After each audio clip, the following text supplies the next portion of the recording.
The truth is that the vast majority of Americans cannot go to certain places in our own country.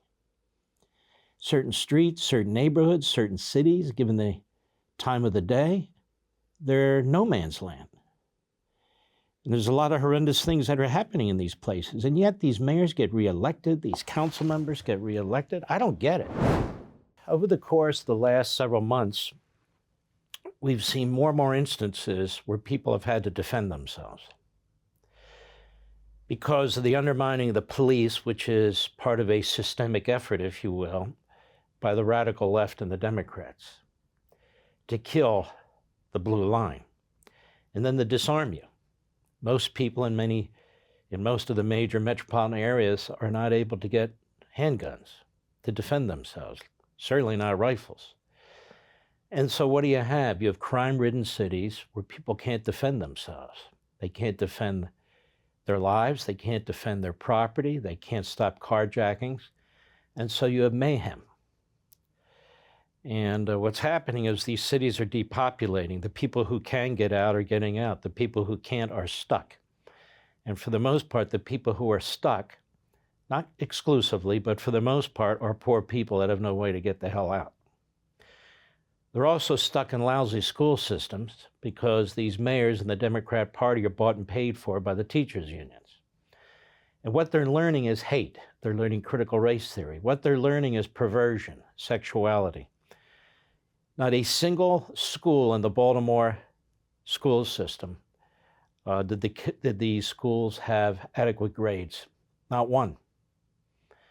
This is why they're trying to eliminate the SAT, calling it racist, the LSAT, calling it racist, and any other measure of competency. This is why they're trying to destroy these schools that focus on the best and the brightest in terms of academia and education, science and mathematics, where we used to embrace it, promote it, encourage our children to reach those levels. Now we're destroying them because they're said to be racist. And racism is okay as long as it's aimed at Asians, as long as it's aimed at white people. It just depends who you are today. 100 years ago, 50 years ago, it was blacks. Today it's other groups. This is the nature of Marxism. This is the nature of racism. This is the nature of the Democrat Party. Monuments fell in 2020, the summer of 2020, monuments to Democrats, whether they be generals or something else. Monuments to Democrats were pulled down. But the Democrat Party plows ahead. Racism, the Confederacy, segregation, Jim Crow, now Marxism, now a different type of racism. It's never comfortable in our principles, in our founding documents. So people have to defend themselves, and where they can, they do. And where you have one of these Soros prosecutors, which is oxymoronic since they don't prosecute, people who defend themselves find themselves on the wrong side of an indictment. You have a 73-year-old man who lives right on the border, on the southern border. His wife was quite ill. An illegal alien appeared in his house and he shot him. He's now being charged with capital murder. His bail is $1 million. GoFundMe refused to assist in raising the money. So his wife's at home alone and he's in jail. We remember the gentleman who had a small grocery store in New York, an immigrant, 80-year-old man, where a thug came in the store and threatened him with a knife, put the knife right up against him, and he grabbed a knife, and he wound up stabbing the thug in the throat. And one of the Soros prosecutors, a guy named Bragg, wanted to prosecute him. They sent him to Rikers. They didn't just send him to a prison, they sent him to the worst of all the prisons. And turned out there was hue and cry, as you well know about this story. And the man was eventually released. But this is what's going on. People are having to defend themselves now. It's scary, it's frightening. But in only certain places can you defend yourself.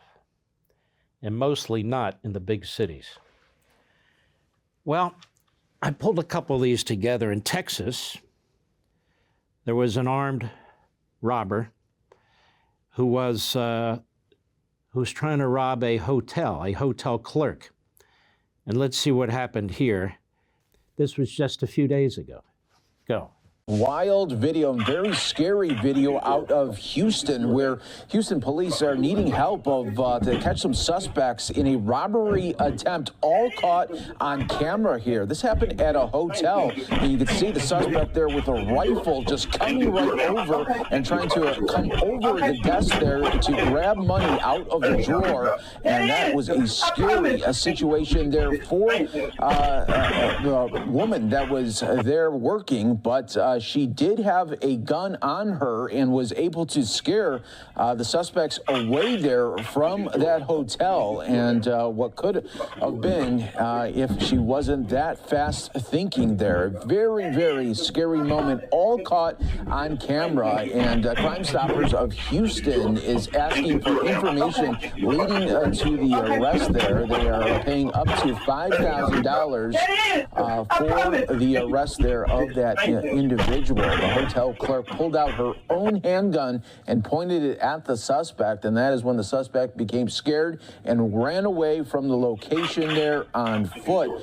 But very, very scary there, no doubt about that. And Houston police will continue to update there on that investigation, all happening in the daytime there as well. Early morning, 7 a.m. on January 16th, and that video just coming out from Crime Stoppers there of Houston.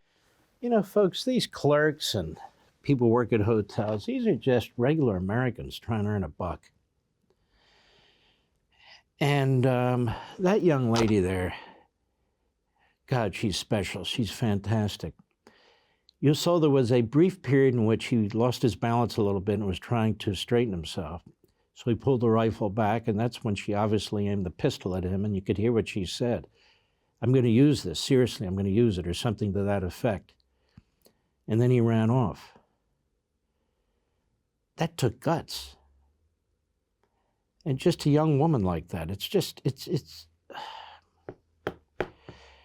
Then in Los Angeles, this is 1 or 2 days ago, you have another female cashier dealing with a knife-wielding crook. Let's take a look at this. Go.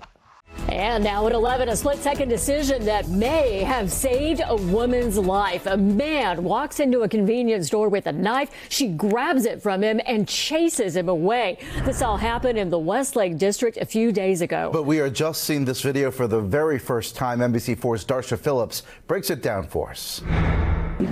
This happened last Thursday. A customer pulls a knife on the employee of the mini mart behind me, and that young woman bravely fights him off. Surveillance footage from Amaya's mini market shows a customer purchasing items. He lingers, asking the cashier to get him something from the back wall behind the register.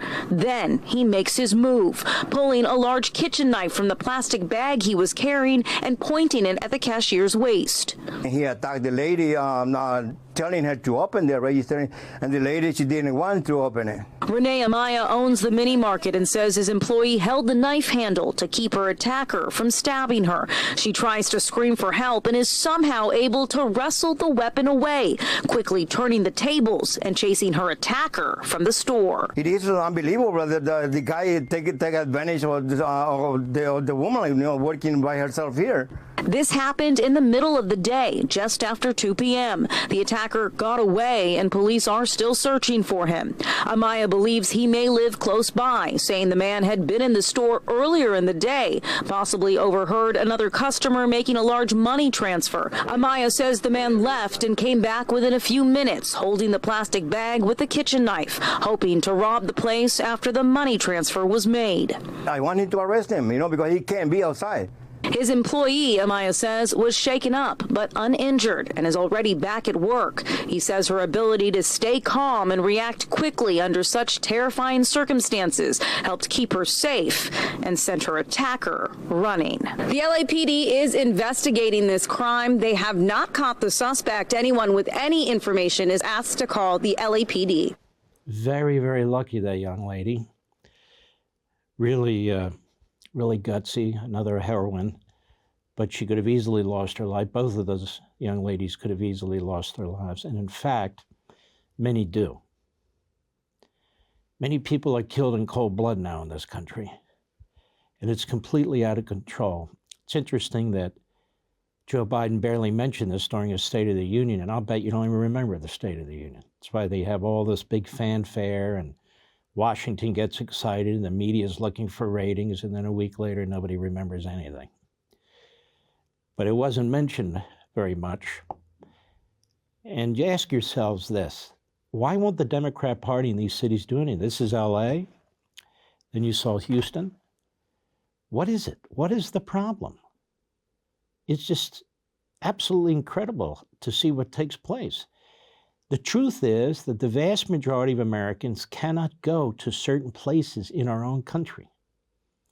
Certain streets, certain neighborhoods, certain cities, given the time of the day, they're no man's land. And there's a lot of horrendous things that are happening in these places. And yet these mayors get reelected, these council members get reelected. I don't get it. Unless people are just so brainwashed by the propaganda and so taken by one-party rule. It's just incredible to me. Want to see more Mark Levin? Go to LevinTV.com and subscribe now.